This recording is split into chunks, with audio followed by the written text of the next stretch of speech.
Good morning students. जो आज आपका हम आगे चैप्टर्स करते हैं, जो हम कर रहे थे लेसन 7 आर सॉइल।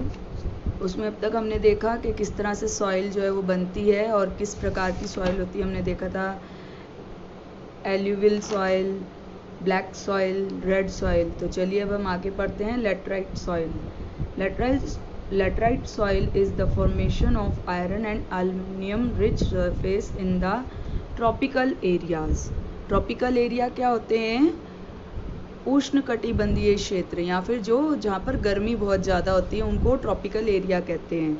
ऐसी जगहों पर जो है इस मिट्टी का निर्माण होता है जहाँ पर जो है आयरन और एल्युमिनियम जो है सरफेस पे बहुत ज़्यादा होता है। ठीक है, ये कहाँ पाई जाती हैं? ट्रॉपिकल एरिया में। और जहाँ पर बहुत ज़्यादा मात्रा में आयरन और एल्युमिनियम जो है ऊपरी सरफेस पर बहुत अधिक मात्रा में पाया जाता है, वहाँ पे लेटराइट जो मिट्टी है वो बनती है।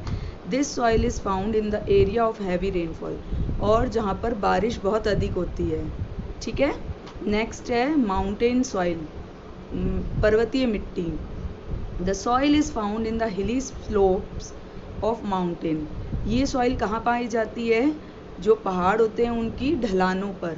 स्लोप्स मतलब ढलानों पर। ठीक है, it is formed with the deposition of organic matter from forest। ये कैसे बनती है? जो जंगलों और जीव जंतु जो मर जाते हैं ना, जंगलों में पेड़ पौधे जो मर जाते हैं उनकी जो लेयर बन जाती है ऊपर ऊपर, उनसे जो है ये बनती है। ठीक है, ये मिट्टी उससे बनती है। जब पेड़ पौधे गल जाते हैं या जानवर कोई मर जाते हैं तो उनकी सड़ने के बाद जो मिट्टी का फॉर्मेशन होता है, मिट्टी के साथ मिल जाते हैं वो, उस तरीके से ये जो सॉइल है ये बनती है। It consist of gravels and pieces of stones. इसमें क्या होती है? बजरी होती है और छोटे छोटे जो पत्थर हैं उनके टुकड़े होते हैं। This type of soil is very beneficial for fruits and vegetables. और इस तरह की मिट्टी जो है वो फलों और सब्जियों के लिए बहुत ही लाभदायक होती है, लाभकारी होती है। People make steps like field to grow rice and wheat. और जो लोग हैं वहाँ पर क्या करते हैं? स्टेप की तरह, सीढ़ी की तरह जो है वहाँ पर खेती की जाती है। आप देखें तो आपको पिक्चर में नज़र आएगा टेरेस फार्मिंग जो लिखा हुआ है उसमें आपको दिखाया हुआ है कि सीढ़ी नुमा आकार में जो है यहाँ पे स्टेप्स बनाए जाते हैं और खेती की जाती है। This type of agriculture is known as terrace farming. और इस तरह की जो खेती है वो क्या कहलाती है? टेरेस फार्मिंग कहलाती है। Different step check the rain water और flow with the slow speed. इससे क्या होता है? इससे जो है मिट्टी ढलानों पर एकदम से जो है जो मिट्टी की परत है वो नीचे नहीं उतरती, वो स्लो पे धीरे धीरे नीचे आती है, और जो उसकी उपजाऊ क्षमता है वो टिकी रहती है। क्योंकि अगर आप देखें, अगर बारिश हो और एकदम से स्लोप पे पानी आए तेज़ी से, तो वो सारी मिट्टी को अपने साथ नीचे बहा के ले आएगा। पर स्टेप्स से क्या होता है? ये मिट्टी ठहर जाती है और पानी धीरे धीरे नीचे उतरता है। This is a way of conserving outer fertile layer of soil. और इसी के द्वारा जो है जो उपजाऊ मिट्टी की लेयर है वो उसको बचाया जाता है। नेक्स्ट है डिजर्ट सॉइल, रेगिस्तानी मिट्टी।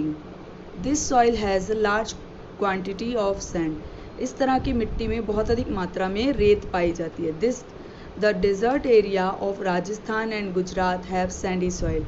और जो रेगिस्तानी जो क्षेत्र हैं जैसे कि राजस्थान और गुजरात, वहाँ पर रेतीली मिट्टी पाई जाती है।